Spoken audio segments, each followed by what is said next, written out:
Krishna come out. fell into Our the boy. Yamuna. He jumped in. Kalia, the deadly snake, He tried to stop him, but he would not listen. Everybody tried to speak at one time. Our ball fell into the Yamuna. Krishna, he jumped in. He has not come out. Kalia, the deadly snake, will eat him up. We tried to stop him, but he would not listen. Broken, disjointed sentences were all that Krishna's friends could manage. Tired and upset, some of them began to cry. Nand, Krishna's father, understood the situation.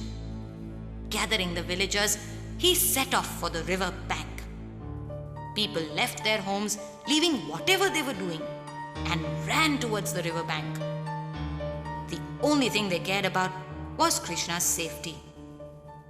Poor Yashoda, she was mad with sorrow. "Oh Balram, why did you not go with Krishna today?" she repeated again and again. The cows on the grazing grounds began to moo as the villagers approached. Long moos, as if in pain. Somehow Balram managed to soothe them. Even then, one or the other would break out into an unending moo. Animals somehow got to know when things went wrong. Everyone rushed to the place where Krishna had jumped. There was no sign of life, no sound, except the quiet hissing of the water. "I'll go in," said one of the villagers.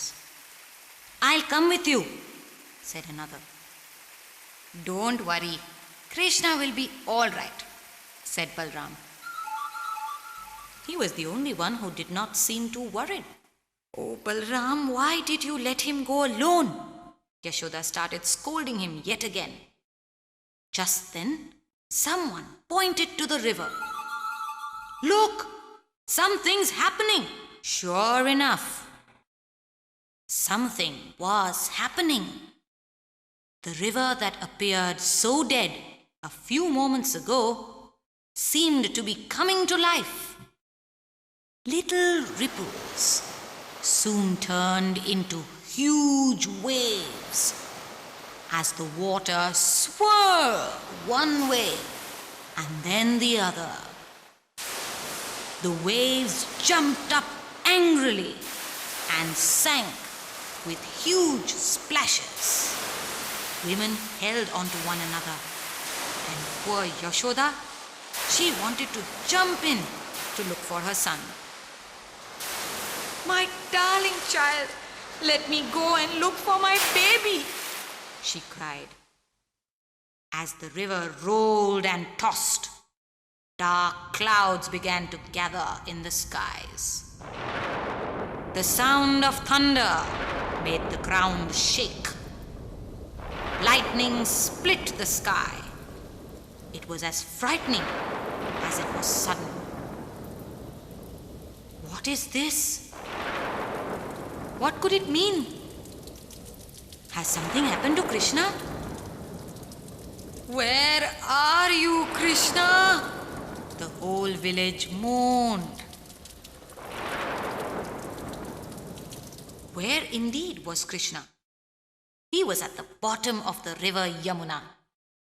He was in Kalia's house.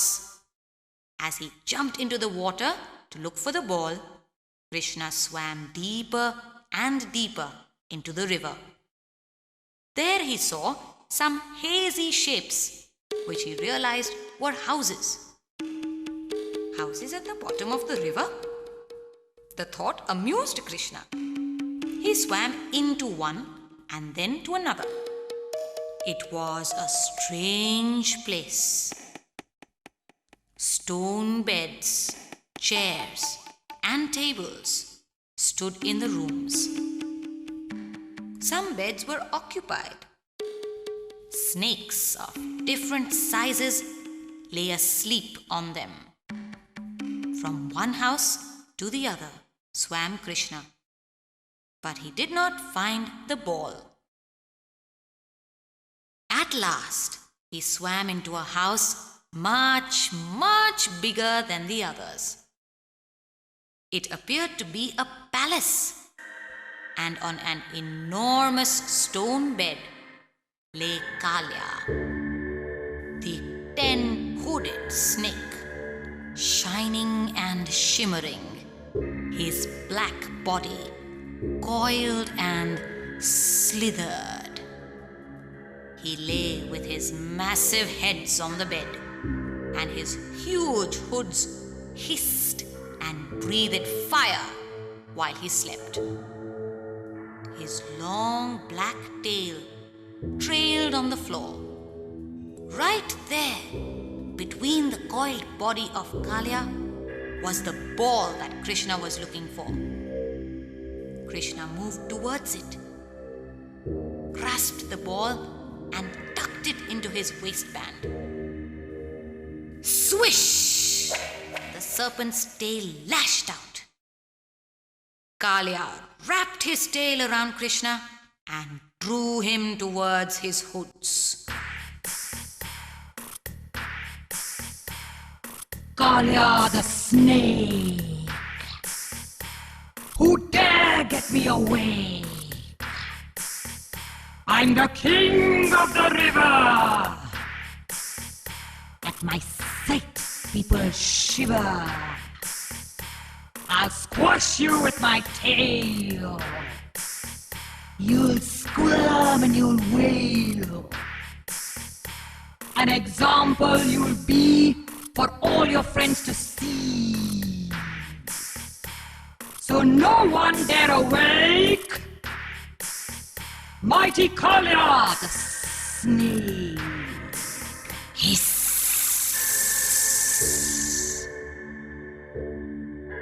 How dare you disturb me? Hiss. No one dares to come near me when I sleep.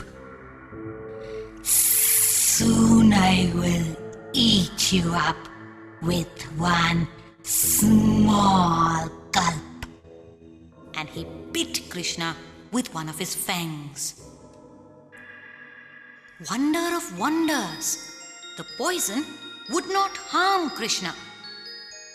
Kalia kept trying to bite him, and Krishna began to laugh at each effort. Finally, tiring of the game, he slipped out of Kalia's coils and stood on his hood, where he began to dance, a merry dance, each step of which crushed Kalia and took him a step closer to death. One hood after the other fell lifeless until only one remained. That too would have met with the same fate had not all of Kalia's family pleaded with Krishna. Please forgive him. Do not kill him. Who will look after us if you kill him? Please, Krishna, please. Kalia's family cried. Kalia himself began to plead for his life. Let me live, Krishna. Spare my life, he said. Krishna was a kind-hearted boy. On one condition, said Krishna. Leave Yamuna at once and take your family and friends with you. Go and live in the ocean where you belong. As you say, my lord, said Kalia, relieved that his life was saved. And wonder of wonders, as Krishna smiled, Kalia's fallen heads came to life, and Kalia assumed his original form. But take me to the surface first. My mother must be worried, Krishna ordered Kalia. Yes, Krishna, At once, said Kalia. Back at the banks of the Yamuna, all the villagers waited anxiously for Krishna's return. Suddenly, far away, they saw the water bubbling. Look, there seems to be something. Where? What is it? Shouted an eager Yashoda. Everybody strained their eyes to see what it was. It was Balram who spotted him first. There he is, my brother Krishna, he cried in joy. And look, he's standing on top of Kalia's head. As everybody looked amazed, they saw Krishna appearing on the surface of the river, standing on Kalia's hood, smiling and playing the flute mischievously. A happy roar greeted Krishna as he appeared. People hurried towards him, but Yashoda got there first and held him close. Oh, my darling, I was so afraid, she said. I scolded Balram so much for not taking care of you. Krishna winked at Balram and tossed the ball to his friends. I got the ball back, he said, and everybody rejoiced. Kalia left the waters of the Yamuna, never to return again. The waters of the Yamuna regained their previous purity and sparkle. The children played by the river again. The cows grazed and drank the water of the Yamuna. Everybody in Gokul lived happily ever after.